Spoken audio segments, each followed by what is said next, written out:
Ma' 80,000 persuna fl-Ewropa kull sena imutu b'kanċer ikkawżat minn kimiċi jew radjuattività minn fuq il-post tax-xogħol. L-Aġenzija għas-Saħħa u s-Sigurtà fuq il-post tax-xogħol nidiet kampanja biex tkabbar l-għarfien dwar l-użu ta' kimiċi fuq il-postijiet tax-xogħol.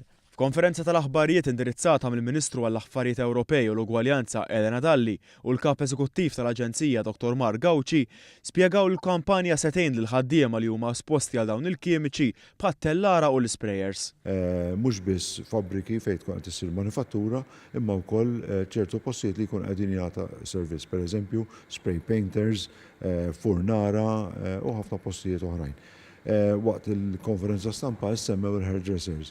L-OHSA fil-fatt madwar sentej ilu kienet organizzat kampanja li fiha indirizzajna l-hairdressers għax dawk ukoll f'dak is-settur jintużaw ħafna kimika. Il-kampanja msejħa Manage Dangerous Substances se tingħaqad ma' xogħol ieħor ta' infurzar li diġà qed isir f'diversi postijiet tax-xogħol.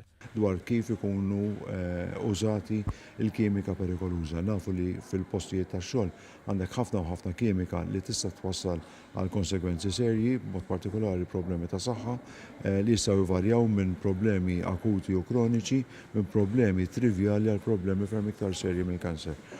Dan apparti li se jiżdiedu iżjed sustanzi fuq il-lista ta' kimiċi perikolużi u alternattiva għalihom b'inqas periklu. Pereżempju li jkollok sistemi ta' estrazzjoni b'mod ta' ventilazzjoni fil-postijiet tax-xogħol.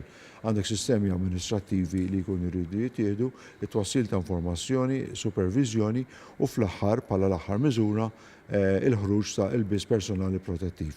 Il-Ministru Elena Dalli qalet kif fl-aħħar jiem twaqfet kummissjoni li se tiffoka fuq ir-radjazzjoni ġejja minn diversi komponenti, inkluż dawk użati fuq il-post tax-xogħol. Qalet li din ir-radjazzjoni qiegħda twassal biex sfortunatament aktar nies imutu minħabba l-kanċer.